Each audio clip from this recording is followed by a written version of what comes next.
말씀 우리 한 절 보겠습니다. 성경 말씀 호세아서 11장 1절부터 9절까지 함께 읽겠습니다. 호세아서 11장 1절부터 9절까지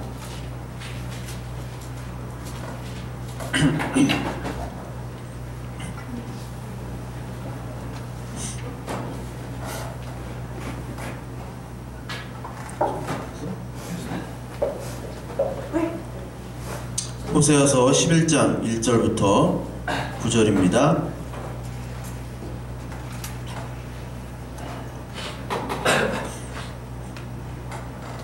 제가 한 절 읽고 여러분들이 한 절 읽을게요.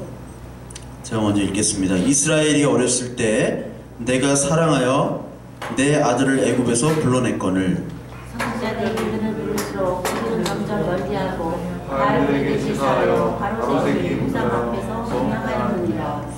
그러나 내가 에브라임에게 걸음을 가르치고 내 팔로 안았음에도 내가 그들을 고치는 줄을 그들은 알지 못하였도다. 내가 사람의 줄, 곧 사람의 줄로 그들을 이끌었고 그들에게 대하여 그 목에서 멍에를 벗기는 자같이 되었으며 그들 앞에 먹을 것을 두었노라. 그들은 애굽 땅으로 되돌아가지 못하겠거늘 내가 돌아오기를 싫어하니 아수르 사람이 그 임금이 될 것이라. 하늘 그들의 성읍들을 치며 빗장을 깨뜨려 없이 하리니 이는 그들의 계책으로 말미암았습니다. 내 백성이 끝끝내 내게서 물러가나니 비록 그들을 불러 위에 계신 이에게로 돌아오라 할지라도 일어난 자가 하나도 없도다. 에브라임이여 내가 어찌 주를 모르겠느냐. 이스라엘이여 내가 어찌 너를 모르겠느냐. 내가 어찌 너를 마지막까지 모르겠느냐. 어찌 너를 못하지 모르겠느냐. 내 마음에 내 손에서 들어 나의 눈이 불붙하도다. 같이 읽겠습니다. 내가 나의 맹렬한 진노를 나타내지 아니하며 내가 다시는 에브라임을 멸하지 아니하리니 이는 내가 하나님이요 사람이 아님이라. 내가 가운데 있는 거룩한 이니 진노함으로 내게 임하지 아니하리라. 네. 오늘의 말씀은 애굽을 불러냈던 그 하나님의 사랑, 그리고 호세아를 통해서 예수 그리스도를 나타내는 호세아의 사랑에 대해서 얘기할 텐데, 그 전에 이 호세아에 대해서 얘기할 때 우리 애굽을 바로 알아야 됩니다. 애굽에서 불러낸 그 하나님의 출애굽 사건은 바로 예수 그리스도께서 우리를 죄와 사망에서 불러내신 사건을 나타내는 것이죠.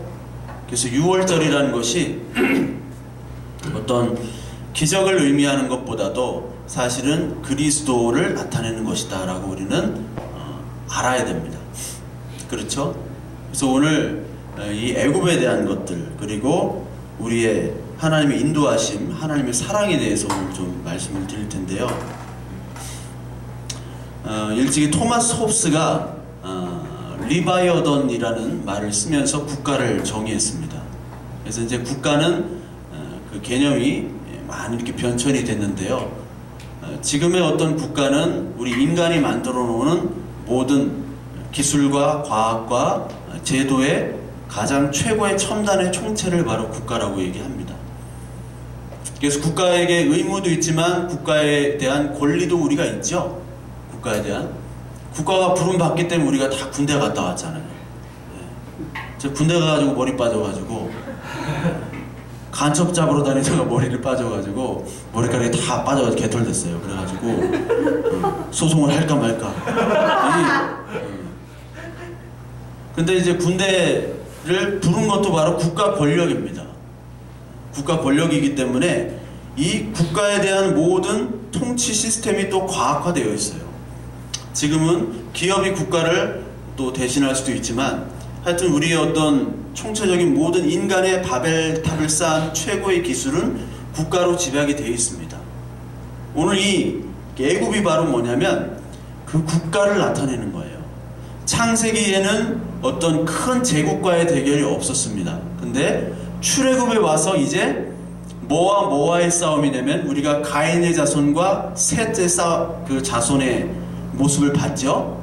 가인의 후예와 셋의 후예를 공부했는데 이 가인의 후예들이 모인 게 바로 애굽이란 나라고 또 셋의 후손 그러니까 하나님의 자녀가 모인 나라가 바로 그 애굽에서 노예 생활을 하는 히브리 민족과의 첫 번째 큰 제국과 하나님의 나라 백성과의 대결이 바로 애굽이에요. 출애굽. 그래서 우리가 이 애굽이란 말을 어떤 의미로 받아들여야 되느냐, 성경은 이 국가나 애굽에 대한 세상 권력을 부정적으로 사실 봅니다. 이따 계시록 11장도 볼 텐데, 애굽 또 바벨론이라는 나라가 있죠. 또 이제 로마가 있습니다. 특히 이제 그 계시록 18장에 보면 그 바벨론이라는 것에 대해서 큰 성 바벨론이 망한 것으로 나오죠. 그래서 바벨론과 대결하는 그 나라가 어떤 나라로 나옵니까? 거룩한 성 예루살렘. 그러니까 두 개가 늘 대결하는 구도입니다. 성경은 가인과 셋의 자녀가 계속 대결하는 구도입니다. 그리고 이 18장에 결국은 바벨론, 이 애굽이 다 망해지고 하나님의 나라가 도래를 하는 거예요.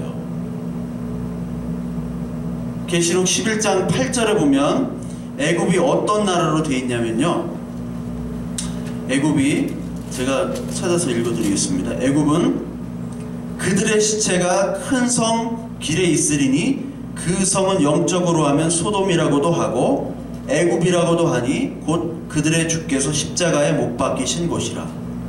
자, 애굽이란 나라는 소돔이라고도 하며 큰 성이며 동시에 예수 그리스도를 십자가에 못 박은 곳을 애굽이라고 얘기합니다. 계시록 11장 8절에. 그러니까 하나님의 나라를 대적하는 모든 세력이 바로 애굽이고 바벨론이고 로마예요. 그러니까 우리는 그 세상 나라 애굽에서 지금 현재 살고 있는 겁니다. 즉 살고 있음에도 불구하고 우리는 무엇을 봐야 되냐면, 애굽의 시스템에서 살면서 동시에 우리는 하나님께서 이 땅에서 우리를 부르심을, 그 소명을 깨닫고 그리고 그 말씀으로 우리는 거룩한 백성으로 부름받았다라는 그 사실을 늘 잊지 말고 살아야 될 사명을 가지고 있는 사람들입니다. 그것이 바로 거룩한 백성이죠. 사탄은 계속해서 그러한 생각들, 하나님의 거룩한 백성이라는 것을 우리로부터 없애도록 늘 우리를 공격하고 있어요. 물질로도 공격하고요, 우리의 정신으로도 공격하고, 교회 안에서 특히 공격을 하는 겁니다. 교회 안에서. 애굽에서 예수 그리스도가 죽으셨는데 그 애굽이 바로 어디서 죽으셨어요? 예수님이 바로 자기 백성들에게 십자가에 못 박혀 죽으신 겁니다. 그러니까 애굽은 멀리 떨어져 있는 것이 아니라 바로 우리와 함께, 우리 가까이에, 우리 안에 있다라는 생각을 늘 갖고 사셔야 돼요. 그래서 하나님의 대적하는 이 애굽을 떠나는 것이 바로 출애굽인데, 우리 창세기 한번 볼까요? 창세기 맨 마지막을 한번 보겠습니다. 창세기 맨 마지막. 창세기 맨 마지막에 보시면 창세기 50장 25절에 보면 뭐라고 나왔냐면, 요셉이 또 이스라엘 자손에게 맹세시켜 이르기를 하나님이 반드시 당신들을 돌보시니 당신들은 여기서 내 해골을 메고 올라가겠다 하라 하였더라 라고 나옵니다. 즉 창세기 맨 마지막에 세상 나라의 총리인 그 요셉이 마지막에 무슨 유언을 합니까? 아브라함에게 그리고 이삭에게 야곱에게 약속하신 그 가나안 땅을 내 해골을 메고 가라고 얘기합니다. 그 후에 400년 후에 그 해골을 메고 그 출애굽 백성들이 가잖아요. 가죠? 그것이 뭐냐면, 이 땅에 살고 있지만, 이 땅에서 총리로 성공했지만, 출세했지만, 내가 가야 될 본향은 바로 하나님이 지정해 주신 그 땅, 가나안 땅, 즉 하나님의 나라라는 겁니다. 그래서 여호수아 24장 맨 마지막 32절에 여호수아 때 그 가나안 땅에 도착해서 요셉의 해골이 매장된 후에, 세겜에서 매장된 후에 그 창세기에부터 약속한 그 유언의 그 말씀이 이루어집니다.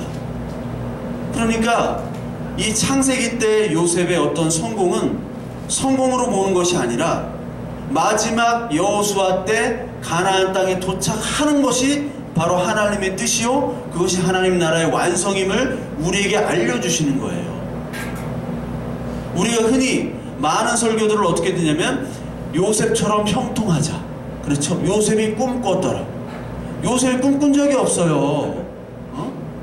아니, 노예 일을 하면서 무슨 꿈을 꿔요? 꿈이 있어요? 꿈이 없어요. 무슨 꿈을 꿔요? 꿈을 잊어버렸어요. 그리고 형통하더라.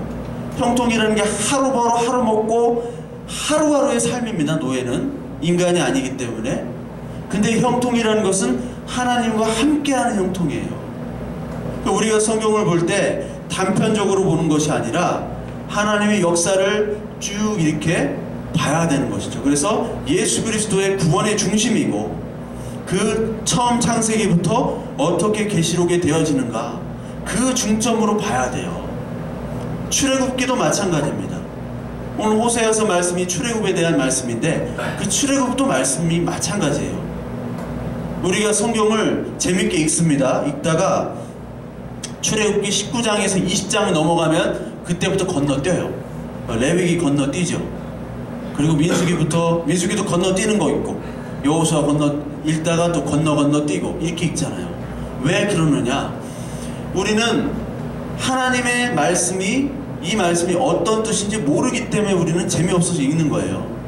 진짜 구약의 핵심은 바로 출애굽기 20장부터의 레위기의 말씀입니다. 그것은 다 예수 그리스도를 나타내는 말씀이잖아요. 제사와 성막과 모든 그런 제도들은 다 예수 그리스도를 나타내는 것인데 그 의미를 몰라요. 뭐만 우리는 원하느냐?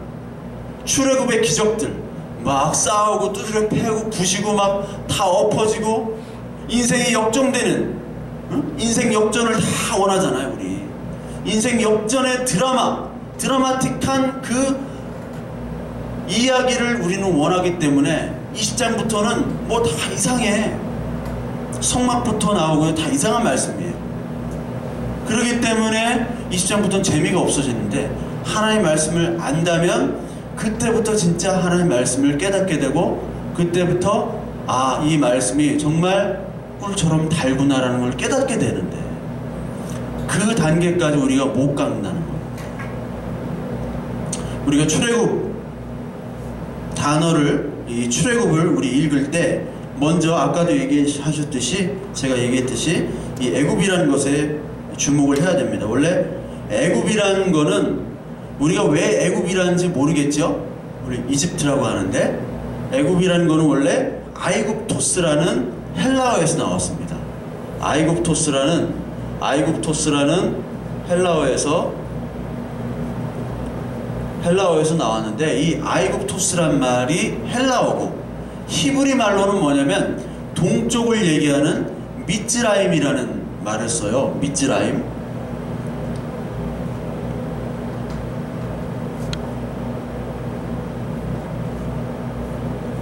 이걸 미츠라임이라고 하는데 이게 동쪽을 얘기합니다. 우리 창세기 10장 한번 보실까요? 창세기 10장, 이 애굽의 기원이 나옵니다. 창세기 10장을 보시면요, 10장 6절을 보겠습니다. 창세기 10장 6절. 자, 같이 읽을게요. 함의 아들은 구스와 미스라임과 붓과 가나안이요. 자, 미스라임, 이게 바로 미츠라임이고 이게 바로 애굽입니다. 애굽이 바로 미츠라임이에요. 동쪽이라는 걸 얘기하는 겁니다. 이 미츠라임이 아이굽토스로 오고 이제 중국어 성경에 의해서 애굽으로 번역이 돼서 우리는 애굽이라고 하는 겁니다. 우리 영화 엑소더스 봤죠? 단체 관람. 아, 얘는 못 봤구나. 봤는데 뭐 이야기는 엉터리예요. 하여튼 리들리 스코트를 좋아하지만 최악의 작품이야. 리들리 스코트 최악의 작품. 거기에 보면은요, 그 엑소더스잖아요. 엑소더스란 말은 헬라어입니다. 엑소더스가 그 70인역이라고 그 헬라어로 구약 성경을 번역한 성경이 있어요. 그 BC 250년에 그 알렉산드리아 앞에 있는 파로스 섬에서 이렇게 그 번역을 했는데 그 72명이 번역을 해가지고 구약 성경을 헬라어로 번역을 했어요. 70인역이라고 하는 데서 이 엑소더스라는 게 나옵니다. 엑소더스.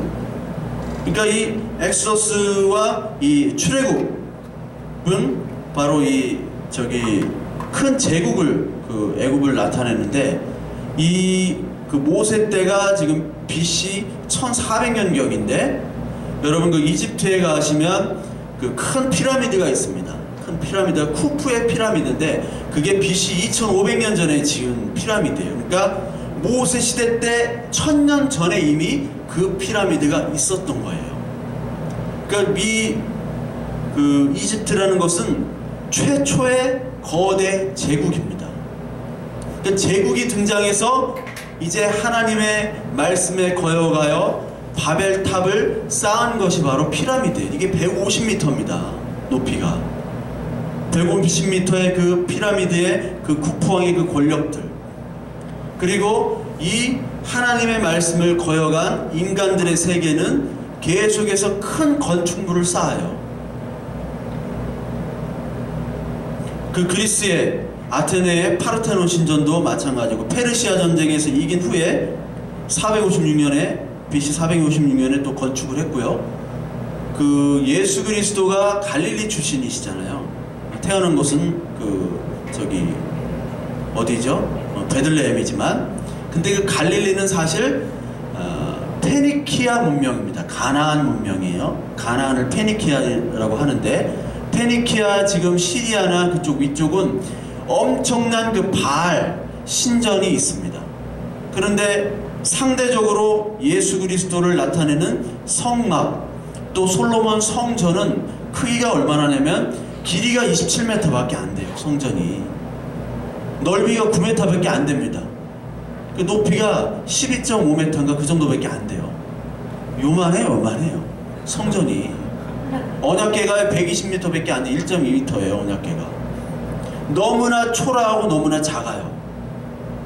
세상의 모든 성경의 말씀들은, 세상의 모든 것들은 힘과 크기를 추구합니다. 성경에 나온 듯이.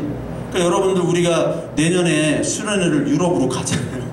유럽으로 가니까 봐야 돼. 그걸 실제로 봐야 돼. 얼마나 거대한 건물들이 많이 있는가. 다 석조 건물이에요. 동양은 다 나무 건물이지만. 그런데 이 하나님을 나타내는 이 성전은 너무나 초라하다는 거예요. 그러니까 이스라엘 백성들이 가나안 땅에 왔음에도 불구하고 너무나 초라한 우리의 성막, 그것도 성막이잖아요. 천으로 이렇게 한 것. 그런데 다른 신전을 보면 엄청나거든요. 우리가 그냥 텐트 치고 한번 예배를 한다고 해봐요. 근데 다른 교회는 수천억, 수백억을 들여가지고 건물을 하면 그 교회 가서 예배 드리고 싶어요? 아니면 여기서 예배 드리고 싶어요? 말 잘해야 돼, 여기서. 그 교회들을 가서 예배를 드리고 싶어 하는 게 인지상정이잖아요. 그러니까 이 사람들, 하나님으로부터 엄청난 구원의 은혜와 기적을 체험했음에도 불구하고 하나님의 기적을 더 큰 은혜가 주어지지 않으면 이 인간은 얼마든지 바알 신전에서 우상을 숭배하게 된다는 거예요. 그거를 바로 애굽이라고 하는 겁니다. 그 애굽에서 하나님이 구하셨어요. 애굽은요, 아까 얘기했듯이 풍요로운 세상이고 권력임과 동시에 잔인한 곳이죠. 그래서 아까 계시록 11장 8절에 나왔죠. 예수 그리스도를 잡아서 십자가에 못 박은 곳이 바로 애굽입니다. 그것이 세상이고, 이 애굽 때 모세가 바로 파라오가 모든 아이들을 다 죽였잖아요. 다 죽였습니다. 마찬가지로 예수님 시대 때도 어떤 왕, 헤롯 왕이 그 아이들을 다 죽였죠. 그 죽인 장소가 바로 애굽입니다. 우리 계시록 13장, 12장을 한번 볼까요? 계시록 12장. 애굽이 또 용으로 나옵니다.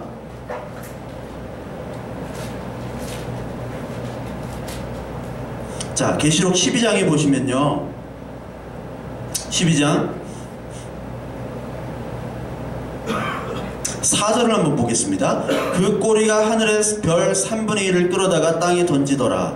용이 해산하려는 여자 앞에서 그가 해산하면 그 아이를 삼키고자 하더니, 이 용, 옛 뱀이라고 하는 이 세상, 사탄이 지배하는 이 세상, 애굽이 바로 여자는 바로 뭐죠? 교회죠. 교회를 통해서 나오는 그 예수 그리스도를 죽이려고 하는 장면이 바로 이 장면이에요. 헤롯도 그랬고요, 애굽의 왕 파라오도 그랬습니다. 그런데 이 애굽은 그럼에도 불구하고 힘과 권력이 있기 때문에 이스라엘 백성들은 계속해서 애굽을 의지했어요. 이사야서 36장 6절과 왕 열왕기하 18장 21절을 보면요, 이 애굽을 의지하지 말라고 하나님께서 얘기하십니다. 하나님께서 계속 예언서에 애굽을 의지하지 말라 그래요. 왜 의지하지 말라고 하면 이 애굽은 바로 상한 갈대요 지팡이다. 이 지팡이와 이 갈대는 부러지고 그리고 상해서 능력이 없는 지팡이고 능력이 없는 것인데, 너희들은 지금 능력 없는 것에 의지를 한다는 거예요. 늘 애굽을 의지했습니다. 무슨 일만 하면 애굽 큰형님에게 도움을 요청했어요. 조공을 바치면서. 왜요? 보여지는 권력 때문에. 근데 하나님은 안 보이잖아요. 다른 모든 나라는, 이방 나라는 상이 있었습니다. 신이 있었고 신을 형상으로 나타냈어요. 그런데 하나님은 보이지 않고 형상도 나타나지 않죠. 형상을 만들지 말라고 그랬잖아요. 그러니까 보이는, 추구하는 이 힘에 보이지 않는 하나님은 점점 우리 마음에 사라져가게 되는 것이죠. 이사야서 31장 1절에 보면 도움을 구하러 애굽으로 내려가는 자 화 있을진저 말을 의지하며 병거의 많음과 마병의 심히 강함을 의지하고 이스라엘의 거룩한 자를 앙모치 아니하며 여호와를 구하지 아니하거니와, 이런 말씀이 있습니다. 도움을 구하러 애굽을 내려가는 자 화가 있겠다. 말을 의지하고 병거의 많음과 마병의 심히 강함.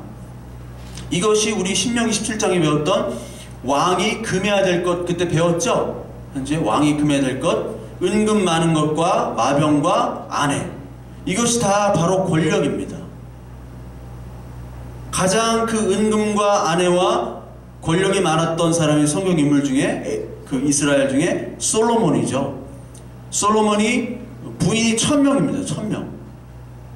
요 앞에 아파트가 몇 세대인지 모르겠지만 1000세대를 관리한다고 생각해 보세요. 네? 1000세대. 누가 누군지도 몰라. 1000명이에요. 1000명. 거기다가 은금이 넘쳐나고 은이 그냥 흔했다고 얘기를 해요. 그리고 마병이 14,000이고, 그 지금으로 말하자면 그 전차 같은 그런 술에 있는 그 마차가 1200개, 1400인가 200인가 그렇게나 많았던 권력을 가지고 있었던 게 바로 솔로몬이에요. 애굽은 바로 이 힘과 권력들을 가지고 사람들을 유혹합니다. 그러니까 하나님께서 이스라엘 백성들을 택하셔서 구원하셔서 부르셨어요. 부르셨는데도 불구하고 이 이스라엘 백성들은 뭐를 원하느냐? 애굽을 더 원했죠. 그래서 뭐라고 고백합니까? 불이 없어서 불평불만하고요.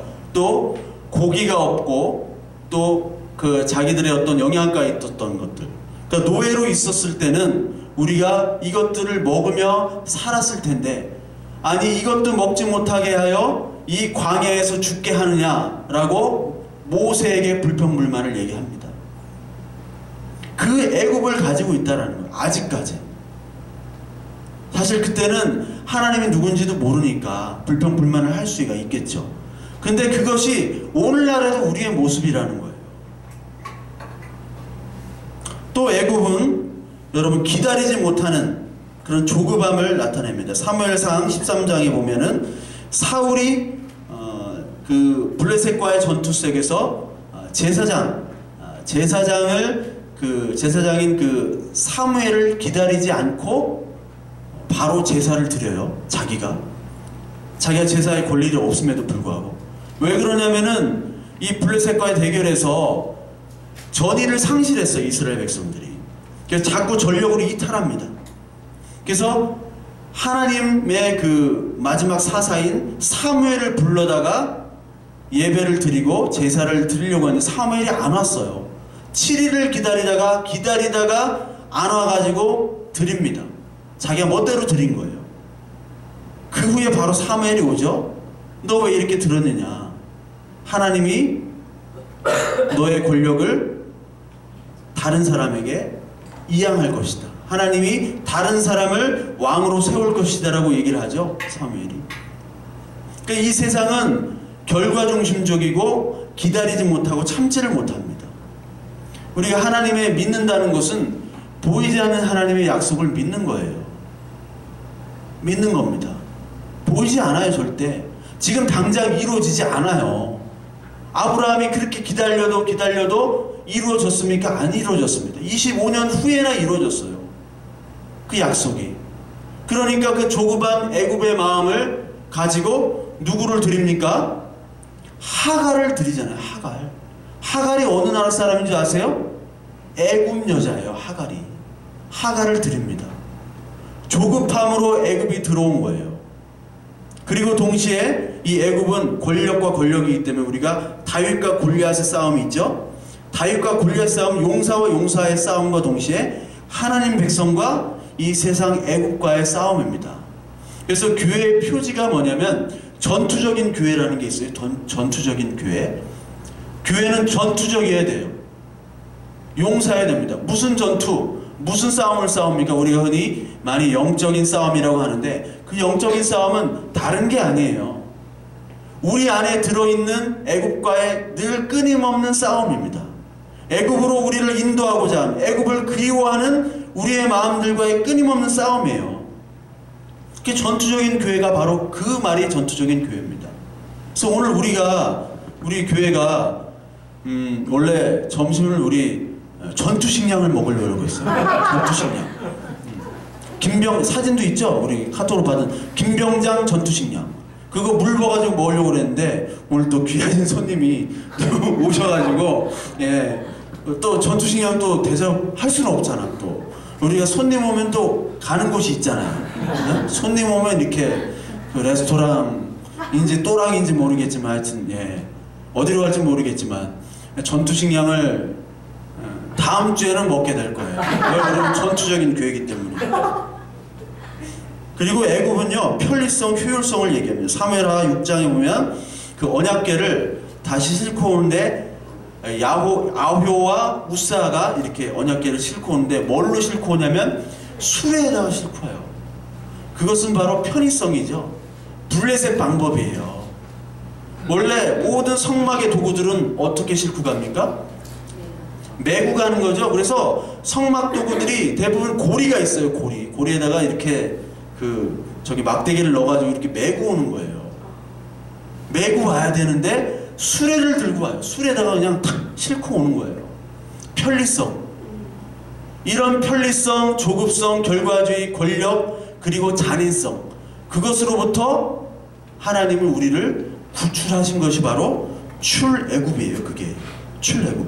그래서 출애굽은 이런 애굽의 세상과 사상에 물들여져 있는 인간 왕이 다스리는 나라에서 하나님이 다스리는 왕으로, 하나님이 다스리는 나라로 이동하는 것이 바로 출애굽입니다. 이 세상의 모습들은 어떠요? 요한일서 2장 14절에 16절에 나온 것처럼 세상의 가치는 바로 세상의 정욕, 안목의 정욕, 이생의 자랑이죠. 그러니까 이 세상의 가치는 하나님께로부터 온 것이 아니라 세상으로부터 왔다고 요한일서 2장 16절에 얘기합니다. 우리가 지금 교육을 하잖아요. 우리 선생님도 계시고 저도 뭐 엉터리지만 뭐 가르치고 뭘 가르치는지도 모르겠지만 가르쳐요. 하여튼 배운 학생도 뭘 배우는지도 몰라. 하여튼 가르쳐. 근데 가르치지만 이 가르치는 모든 교육은 뭐를 강화시킵니까? 우리의 육신을 강화시키는 거예요. 애굽의 육신. 세상의 자랑, 정욕, 우리의 외모, 환경들, 이런 것들을 가르치는 것이 바로 세상의 교육입니다. 근데 이 세상의 교육은 하나님께로부터 온 것이 아니래요. 이 세상의 교육이 아닌 하나님께로부터 온 것을 깨닫게 되는 것은 무엇 때문에 깨닫느냐? 오직 한 가지인데 그것이 고린도전서 2장에 나와 있습니다. 우리 한번 찾아보겠습니다. 고린도전서 2장 12절 한번 보겠습니다. 고린도전서 2장 12절.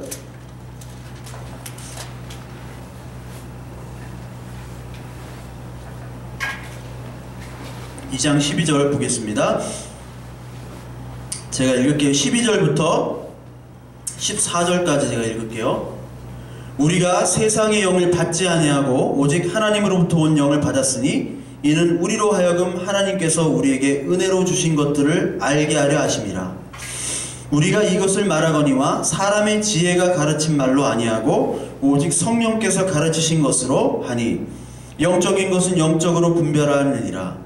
육에 속한 사람은 하나님의 성령의 일들을 받지 아니하나니 이는 그것들이 그에게서는 어리석게 보임이요 또 그는 그것들을 알 수도 없나니 그런 일들은 영적으로 분별되기 때문이라. 아멘.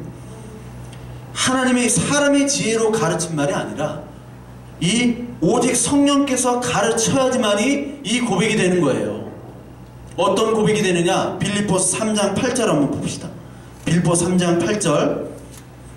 이 바울의 고백입니다. 여러분들도 너무나 잘 아시는 고백이에요. 자기가 자랑스럽게 유익하게 여기던 것들을, 모든 것들을 해로 여기고 하나님 아는 지식이 가장 고상하기에 그것들을 배설물로 여겼다는 말씀입니다. 빌립보서 3장 8절 제가 읽겠습니다. 또한 모든 것을 해로 여김은 내 주 그리스도 예수를 아는 지식이 가장 고상하기 때문이라. 내가 그를 위하여 모든 것을 잃어버리고 배설물로 여김은 그리스도를 얻고 그 안에서 발견되려 함이니 내가 가진 의의는 율법에서 난 것이 아니요 오직 그리스도를 믿음으로 말미암은 것이니 곧 믿음으로 하나님께로부터 난 의라. 이 보이지 않는 믿음과 성령의 역사를 통해서만이 우리가 이 세상의 것들을 버리고 출애굽할 수 있다는 겁니다. 출애굽을 모세가 한 것이 아니고 사람이 한 것이 아니에요. 뭐 영화에서 막 활쏘기 연습하고 이런 구라가 어딨어. 이런 개구라가 어딨어요. 그것이 아니라 하나님이 누군지도 몰라요. 모세도 모르고 아무도 모릅니다. 근데 오직 누구를 통해서? 예수 그리스도의 피로써. 피를 이렇게 다 바르잖아요. 바른 게 아니라 사실 우슬초라는 것을 적셔가지고 뿌렸어요. 원래 뿌렸는데 양털 가지고 이 고증이 안 됐어. 고증이. 아, 리들리 스콧도 정말 실망이에요. 네? 뿌려야 되는 거예요. 뿌려야 돼. 오직 예수 그리스도의 피로만이 우리를 구원하셨다는 거예요. 왜요? 하나님이시기 때문에. 에위에 아쉐르 에위에 에고 에이미 지난주 했잖아요. 하나님이기 때문에 아시지 인간이면 우리를 버립니다. 쓰레기처럼. 오늘 하신 말씀이 뭐예요? 오늘 하신 말씀이 그 호세아서 11장에 보면 나는 인간이 아니요 하나님이라고 얘기했죠. 하나님. 하나님에도 불구하고 애굽에서 불러냈건을 점점 더 바알 제사에게 우상으로 돌아가잖아요. 그럼에도 불구하고 인간 같으면 버렸을 텐데 하나님이기 때문에 그 백성들 내가 언약으로 삼았잖아요. 언약으로 약속을 지키시는 하나님이시잖아요. 인간은 지키지 않지만. 창세기 15장에 아브라함에게 언약을 보여주셨을 때 쪼개진 고기 사이로 가죠. 옛날의 언약은 쪼개진 고기 사이로 두 사람이 계약자가 갑니다. 그때 계약을 지키지 않을 때는 이 고기처럼 네 몸을 쪼개겠다는 거예요. 그런데 누가 가세요? 하나님 혼자만 가세요. 창세기 15장에 나옵니다. 왜 혼자 가시느냐? 너희들은 이 약속을 지킬 힘이 없구나, 능력이 없기 때문에 내가 혼자 지키겠다. 내가 혼자 구원하고 내가 혼자 너를 불러내겠다라는 거예요. 왜요? 우리는 죄인이기 때문에. 로마서 3장 10절에 보면 의인은 없나니 하나도 없으며 깨닫는 자도 없고 선을 행하는 자도 없느니라. 로마서 3장 23절에 모든 사람이 범죄하였어 하나님의 영광에 이르지 못하였으니. 우리가 죄인이라는 것을 깨닫는 것, 그때만이 하나님의 은혜가 우리에게 가입이 됩니다. 근데 죄인임을 깨닫지 못하고 우리가 늘 애굽을 그리워하게 되면 애굽이 우리와 친구가 되는 것이죠. 애굽이 곧 하나님이 되는 것이죠. 애굽은 사탄처럼 막 거대한 모습으로 나타나는 것이 아닙니다. 우리 안에 부지불식간에 애굽이 벌써 와 있게 돼요. 여러분, 한나 아렌트라는 여자 철학자가 있습니다. 한나 아렌트, 하이데거의 제자면서 애인이었는데, 한나 아렌트가 쓴 책이 예루살렘의 아이히만이라는 책이 있어요. 그 책은 뭐를 얘기하냐면, 이 아이히만이라는 2차 대전 전범이 아르헨티나 부에노스아이레스에서 잡힙니다. 그 부에노스아이레스 가면 그 2차 대전 독일 전범들이 많아요. 잡으면 바로 돈을 줍니다. 이스라엘에서. 네. 돈이 좀 쿵한 분은, 네. 근데 누가 누군지를 알아야지. 근데 이 아이히만이 딱 잡아서 보니까 그렇게 수많은 유대인들을 죽였는데 와서 보니까 너무나 인자한 할아버지예요. 너무나 사랑스러운 할아버지. 인품, 그리고 그 외모나, 어떻게 저 사람이 그 유대인들을 그렇게 많이 죽였을까? 할 수 없을 정도로. 근데 이 한나 아렌트는 죄를 지적합니다. 당신은 왜 이렇게 사람들을 죽였습니까? 위에서 명령을 했다. 명령을 받았을 뿐이고 나는 명령을 이행했을 뿐이다. 근데 한나 아렌트는 그의 죄를 지적하죠. 당신은 명령을 성실히 이행한 군인일 수도 있지만 양심을 저버린 사람이다. 사람으로서. 즉 사람으로서 생각이 없고 깨닫는 것이 없기 때문에 당신은 당연히 유죄다라는 겁니다. 마찬가지죠. 우리들이 하나님을 섬기고 믿는다고 하지만 우리가 말씀으로 우리를 깨닫지 못한다면 우리도 아이만처럼 되는 거예요. 애굽처럼 되는 겁니다. 부지불식간에 애굽이 와요. 부지불식간에. 우리는 하나님을 위해서 열심히 한다고 하는데 그것이 애굽이라니까요. 그것이 어디에 나타나느냐? 교회에서 열심히 신앙생활하는 사람에게 나타나는 것이 바로 애굽입니다. 많은 교회들이 있습니다. 이 세상에. 우리도 뭐 개척교회지만 개척교회에서 열심히 이렇게 전도하고 막 기도하고 합니다. 땅콩 같은 거 사주면서 이렇게 오라고도 하고, 땅콩이 요즘 문제지만 이렇게 오라고도 하고 열심히 전도해서 일을 하는데도 안 돼요. 기도하고 안 돼요. 전도해도 안 돼요. 그러면 어떤 방법을 씁니까? 인간의 방법을, 인간의 지혜를 짜내는 방법을 쓰게 되죠. 그것이 바로 애굽이 되는 거예요. 그것이 바로 하나님의 방법이 아닌 애굽의 방법을 따르는 겁니다. 말씀을 전하는 저도 마찬가지죠. 설교라는 것도 내 지식과 내 언변을 가지고 자랑하면서 한다는 것은 바로 애굽을 따르는 겁니다. 설교는 잘하는 것이 아니라 설교는 바르게 하는 것입니다. 그것이 또 곧 잘하는 것이죠. 설교를 바르게 하는 것은 뭐냐? 바로 오늘 이 시간에 하나님의 말씀인 예수 그리스도와 또 기록된 성경의 말씀과 또 선포된 말씀으로 인하여 성령이 저와 여러분들에게 함께 이 말씀 속에서 역사하느냐, 그것이 설교를 잘하느냐 못하느냐의 기준이 되는 것이지, 그 사람의 언변과 그 사람의 논리와 그 사람의 지식에 따라서 감동하는 것이 설교가 아니고 그것이 은혜 받았다고 해서는 안 되는 것이에요.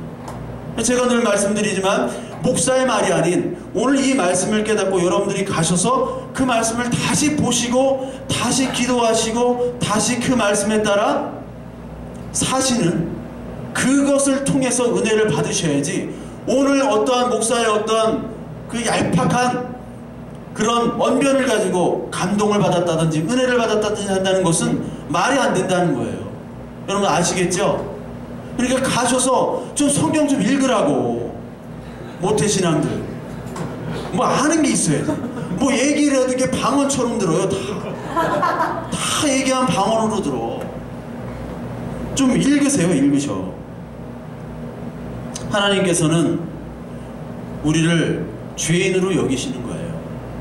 우리의 가능성을 그렇게 보지 않으십니다.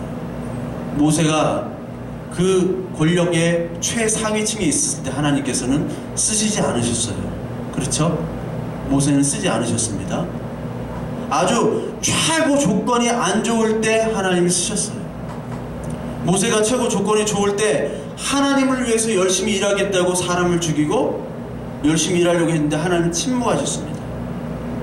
우리가 하나님을 위해서 열심히 하려고 할 때가 있죠. 하나님, 이거 내가 열심히 아니라 하나님 위해서 하는 거잖아요. 하나님 도와주세요. 그 기도 열심히 하고 우리가 열심히 노력합니다. 근데 하나님이 거들떠보지도 않으세요. 하나님이. 모세가 그랬어요. 그러면서 모세에게 나타나셔서 내 신을 벗으라. 여호수아에게 나타나셨을 때 내 신을 벗으라. 신이라는 것은 바로 네가 가지고 있는 신발을 벗는다는 것은 네가 가지고 있는 경험과 지식과 네가 가지고 있는 모든 가치관, 애굽에 쩔어 있는 그 가치관을 벗으라는 겁니다.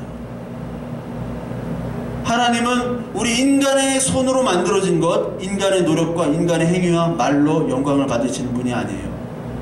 왜냐하면 우리 인간을 너무 잘 알고 계시기 때문에 그렇습니다.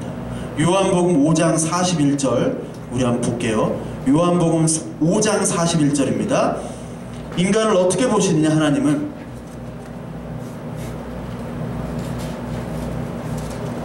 (5장 41절) 보겠습니다. 제가 읽을게요. 나는 사람에게서 영광을 취하지 아니하노라. 다만 하나님을 사랑하는 것이 너희 속에 없음을 알았노라. 나는 내 아버지 이름으로 왔음에 너희가 영접하지 아니하나 만일 다른 사람이 자기 이름으로 오면 영접하리라. 너희가 서로 영광을 취하고 유일하신 하나님께로부터 오는 영광은 구하지 아니하니 이 나를 어찌 믿을 수 있느냐. 자, 여기에서 가장 중요한 말이 뭐냐면 그 영어 성경으로 보면 참 이 말이 와닿습니다. 42절에 보면 But I know you입니다. 나는 너를 안다라는 거예요. But I know you who you are. 네가 어떤 인간인지 내가 안다라는 거예요. You don't have the love of God in you. 네 안에 하나님을 사랑하는 거 없음을 나는 안다. 우리가 이 개역 성경이 한글로 된 성경들이 너무 이렇게 복문이 많고 연결됐기 때문에 뜻이 모호할 때가 많은데 성경은 단문으로 딱딱 끊어줘요. 나는 널 알아. 나는 하나님이기 때문에 그것을 얘기하는 거예요. 너희들은 서로 영광을 취한다. 인간끼리 영광을 취하고 오직 하나님으로부터 온 영광을 알지 못하고 그것을 구하지도 아니한다 라는 것을 오늘 얘기하고 계시는 거예요. 즉 하나님은 나는 나고 너는 죄인임을, 너는 피조물임을 하나님이 오늘도 얘기를 하고 계시는 거예요. 그러니까 우리에게 어떤 영광이 없어요. 왜요? 모든 사람이 죄를 범하였음에 하나님의 영광에 만족스러운 자가 아무도 없기 때문에 그것이 우리에게 고백되어져야 되는데 우리는 그것을 고백하고 있냐 그거죠. 이 예수님은 어떻게 우리를 사랑하셨냐. 로마서 5장 8절에 우리가 아직 죄인 되었을 때 예수님께서 십자가에 못 박으심으로 말미암아 우리에 대한 사랑, 하나님이 우리에 대한 사랑을 증명하셨다, 확증하셨다, demonstrate, 확증하셨다라고 얘기합니다. 하나님을 어떻게 사랑합니까? 하나님이 어떻게 우리를 사랑하셨습니까? 십자가에 못 박히셨다는 거예요. 십자가에 못 박히셔서 하나님 구원하셨어. 그게 하나님의 사랑이야. 얘기하면 우리 몰라요. 다 중고등부 애들 몰라요. 청년부들도 모릅니다. 왜요? 자기가 죄인인지 모르기 때문에 그래요. 자기가 얼마나 큰 죄인인지 모르기 때문에 그래요. 그 죄인인지 모르고 하나님, 내가 하나님 위해서 일을 할게요. 막 그 중고등부 막 집회 가면 막 헌신하겠다고 막 할렐루야 막 이런 사람 나와가지고 응? 할렐루야 막 아멘 하세요 막 이렇게 하고 하면서 헌신할 사람 막 손을 들고 막 화음을 질러요. 그러면 헌신하겠다고 막 울어. 막 3박 4일 2박 3일 동안 막 울어요. 근데 교회 갔다 와서는 뭐 누구랑 누가 사귄다더라 뭐 그런 얘기밖에 없어. 뭐 사귄 뭐 하나님 없어. 뭐 헌신 그런 거 없어. 그냥 누가 누구랑 사귄대. 그랬어? 뭐 울면서 손잡았던 게 그거였어? 맨날 그런 얘기만 하는 거예요. 이게 그런 헌신을 하나님은 우리를 안다니까요. 하나님을 위해서가 아니라 나의 영광을 취하는 것을 하나님은 압니다. 율법은 로마 3장에 우리가 죄인임을 깨닫게 되는 거죠. 우리가 죄인임을. 그런데 지난주에 말씀하셨듯이 언약궤에 세 가지가 들어가죠? 알죠? 우리? 얘기 안 해도 되겠죠? 그 세 가지는 다 뭐냐면 하나님을 반역한 증거라고 얘기했잖아요. 하나님을 반역한 증거. 아론의 쌍난 지팡이, 만나, 십계명, 돌판 다 깨트리고, 너만 능력자냐 해가지고 아론 이렇게 하고, 만나, 이 만나 이게 뭡니까? 도대체 이게 뭡니까? 며칠째입니까 도대체? 막 하면서 다른 거 요구하고, 만나 또 더 주술려가지고 욕심내가지고 또 이렇게 하고, 반역의 증거인 그 율법을, 그 율법 언약궤를 뭘로 사용해요? 그 홈리와 비나스 그 시대 때 뭘로 부적으로 사용하잖아요. 블레셋을 이것만 들고 가면 이기겠다. 그게 바로 애굽이에요. 그런 애굽의 모습들, 그런 애굽의 모습들을 우리가 알질 못하고, 죄인임을 알질 못하고, 은혜와 능력과 성령의 역사와 우리의 열심과 이런 것들을 가지고 막 주장합니다. 하나님, 내 덕 좀 보세요. 내 덕 보셔야죠. 하나님 우리 자녀잖아요. 내 덕 보세요 좀. 이러면서 하나님을 금식으로 협박도 하기도 합니다. 막 찬양으로 막 드리기도 하고, 예배로도. 그런 모습이 바로 우리의 애굽이라는 겁니다. 우리의 애굽. 우리가 곤고한 삶을 원하는 사람들은 아무도 없습니다. 그렇지만 우리가 뭐를 기도해야 되고 뭐가 형통이며 뭐가 하나님의 은혜인지를 깨닫지 못한 채 우리가 종교적 행위만을 한다면 우리는 애굽에서 늘 살아가면서 동시에 겉만 신자일 뿐 안에는 완전히 애굽 사람일 수가 있어요. 신명기 8장 11절 우리 한번 보겠습니다. 신명기 8장 11절 우리 하나님의 형통, 하나님의 은혜를 한번 볼 텐데요. 신명기 8장 11절을 보시면요. 신명기 8장 11절부터 18절까지 우리 같이 한번 읽어볼까요? 같이 한번 읽겠습니다.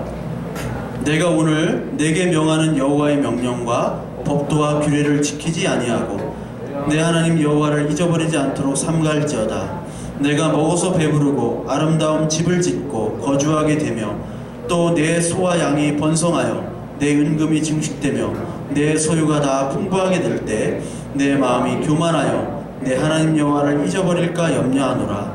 여호와는 너를 애굽 땅 종되었던 집에서 이끌어내시고 너를 인도하여 그 광대하신 위험한 광야 곧 불뱀과 전갈이 있고 물이 없는 간조한 땅을 지나게 하셨으며 또 너희를 위하여 단단한 반석에서 물을 내셨으며 내 조상들도 알지 못하던 만나를 광야에서 내게 먹이셨나니 이는 다 너를 낮추시며 너를 시험하사 마침내 내게 복을 주려 하심이었느니라. 그러나 내가 마음에 이르기를 내 능력과 내 손의 힘으로 내가 이 재물을 얻었다 말할 것이라. 내 하나님 여호와를 기억하라.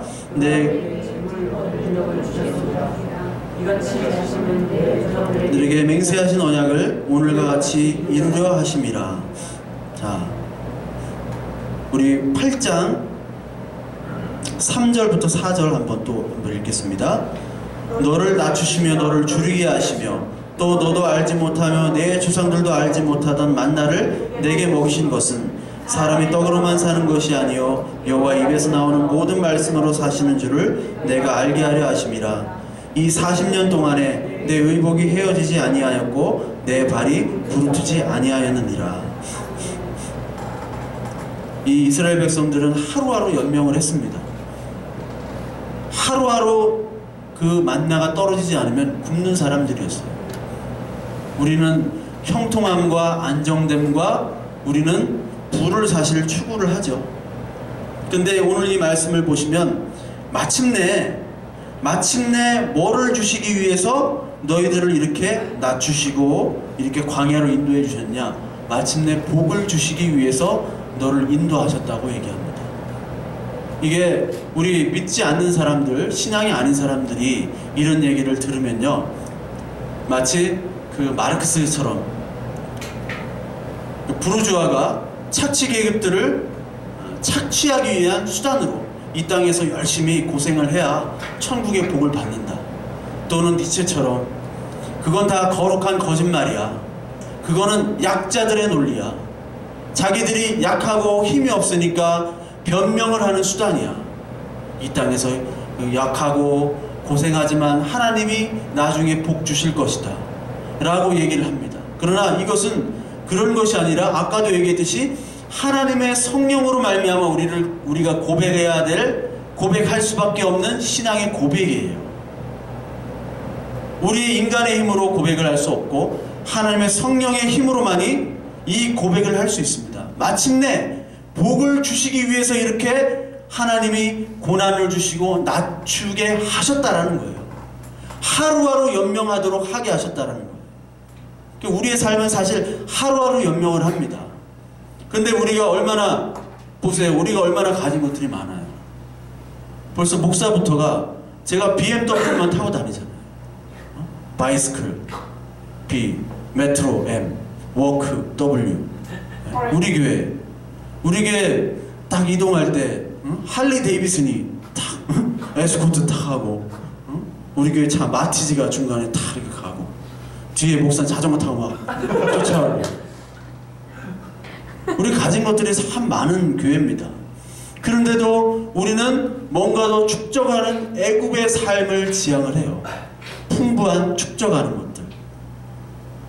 하나님과 함께한 것이 바로 형통인데, 하나님과 함께하지 않더라도 어떠한 가시적인 축적물을 우리가 요구를 하는 게 우리의 자신임을 오늘 고백해야 돼요. 모세는 어떤 사람이었느냐? 모세가 참 어리석은 사람이었습니다. 이 모세는 히브리서 11장 보면, 11장 24절부터 26절에 보면 모세에 대한 평가가 있죠. 모세에 대한 평가가 이렇게 나옵니다. 믿음으로 모세는 장성하여 바로의 공주의 아들이라 칭함받기를 거절하고 도리어 하나님의 백성과 함께 고난받기를 잠시 죄악의 낙을 누리는 것보다 더 좋아하고 그리스도를 위하여 받는 수모를 애굽의 모든 보화보다 더 큰 재물로 여겼으니 이는 상주심을 바라봄이라. 바로의 공주의 아들이고 죄악의 낙을 누리는 것보다 하나님 백성과 함께 고난이지만 하나님과 함께하는 형통을 누렸다고 평가를 합니다. 그러면서 맨 마지막에는 상주시는 이 상주심을 바라봄이라 라고 나오죠. 이 상주심이라는 건 바로 뭐냐면 그리스도를 얘기하는 겁니다. 곧 신명기 18장 15절에 보면 내 형제 중에 나와 같은 선지자를 일으키니 그 선지자의 명령에 따르라고 모세가 유언을 합니다. 죽기 전에. 나와 같은 선지자가 누굽니까? 예수 그리스도죠. 예수 그리스도.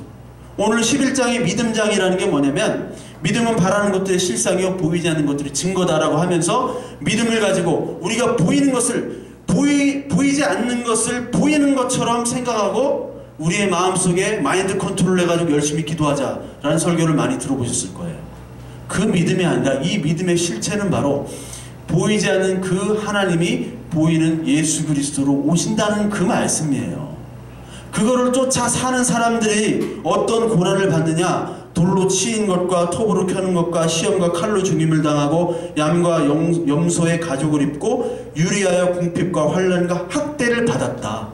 그러나 이 사람들은 믿음으로 말미암아 증거한 사람들이니 이런 사람들은 세상이 감당치 못하느니라. 모세는 세상이 감당치 못하는 사람으로 하나님께 출애굽을 받도록 인도함 그 과정 속에서 이런 고난을 겪은 겁니다. 40살 때 그 최고의 권력이 있음에도 불구하고 40년간을 처가살이 하면서 보리쌀 석대만 있어도 처가살이를 안 한다는 그 처가살이를 하면서 지금은 대리사위 모집한다면 막 100명, 200명씩 온다고 하는데 그 처가살을 하면서 그렇게 비참하게 살았어요. 왜요? 하나님의 때가 아니기 때문에. 하나님은 하나님이기 때문에 하나님 영광은 받으시지 인간의 영광을 받으시지 않아요. 그럼에도 불구하고 하나님은 우리를 버리시는 것이 아니라 우리를 사랑하신다는 거예요. 그래서 하나님은 우리를 이끌어 주시고 우리를 광야로 인도하시지만 우리에게 사랑을 주십니다. 그게 어디 나와 있냐? 호세아서, 우리 마지막입니다. 마지막 성경 찾는 거예요. 호세아서 2장에 나옵니다. 호세아서 2장, 신약성경 1258페이지입니다. 호세아서 2장, 구약성경, 네. 구약성경 2장, 호세아서 2장 1258페이지. 그냥 넘어가. 근데 그 마귀 사춘 같은 애들이 이렇게. 자, 호세아서 2장 14절. 우리 하나님이 정말 우리를 이렇게 사랑하셨다는 것을 보여줍니다. 호세아는 그 음란을 저지른 그 아내를, 그 고매를 자기 어떤 소유를 주고 데려오는 것이 바로 예수 그리스도의 사랑이고, 호세아가 바로 예수 그리스도라는 말이잖아요. 히브리 말로. 14절부터 16절까지 우리 읽겠습니다. 그러므로 보라, 내가 그를 타일러 거친 들로 데리고 가서 말로 위로하고 거기서 비로소 그의 포도원을 그에게 주고 아골골짜기로 소망의 문을 삼아주리니 그가 거기서 응대하기를 어렸을 때와 애굽 땅에서 올라오던 날과 같이 하리라. 여호와께서 이르시되 그날에 내가 나를 내 남편이라 일컫고 다시는 내 바알이라 일컫지 아니하리라. 우리를 타일러서 그 광야로 우리를 인도하십니다.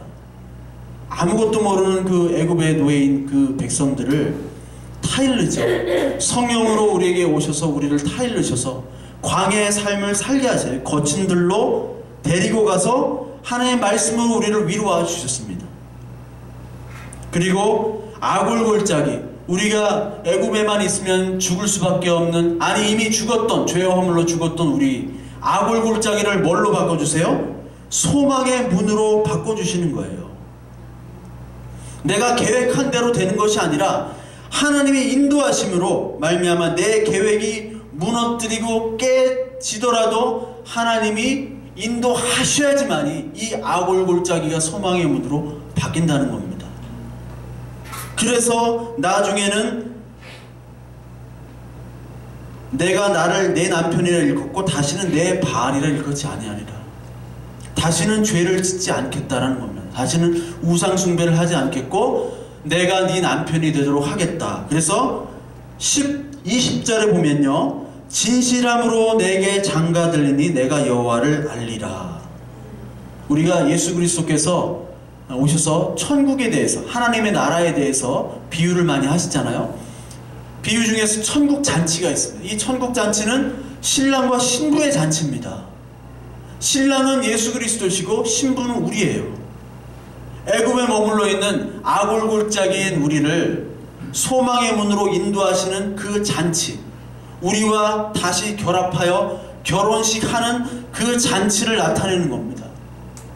우리가 구원을 받았다는 것은 이제 신랑과 아무 관계가 없는데 신부로 만들어져서, 어떻게 만들어집니까? 그리스도의 옷, 피의 옷으로 정결케 된 그 옷을 입고 천국 잔치의 의복, 결혼식의 의복을 입고 우리가 신랑과 신부 하나가 되어 결합하여 하나님 나라의 온전한 삶을 이루는 것이 바로 하나님 나라의 다스림, 통치 하나님 나라예요. 그것을 창세기부터 계시록까지 보여주시고 그 중심에 그리스도가 있고, 애굽에서 나타나는 유월절이나 성막이나 가나안 땅이나 이 모든 다윗 왕국이나 이 모든 것들은 바로 그리스도를 나타내는 것입니다. 오늘 우리가 우리 마음속에, 우리 교회 속에 애굽들이 오늘도 공격해 있고 그 유혹들에 우리가 넘어질 때가 많이 있습니다. 그럼에도 불구하고 호세아를 통해서 고멜을 구원하신 것처럼 우리가 버려진 신부가 아니라 정결한 신부로 우리를 만들어 주셔서 때로는 거친 들로 인도해 주시고 때로는 하루하루 끼니 걱정으로 살게 할 수도 있지만 결국은 아골골짜기가 아니라 소망의 문으로 우리를 구원하시기 위한 하나님의 축복임을, 그 도구임을 우리가 깨닫고 오늘 하루하루 하나님께 감사하면서 오늘 살아가시는 저와 여러분들이 되시기를 간절히 소망합니다. 우리 찬양, 우리 한 곡 우리 하겠습니다. 찬양. 우리 하나님께서는 우리의 만남을 우리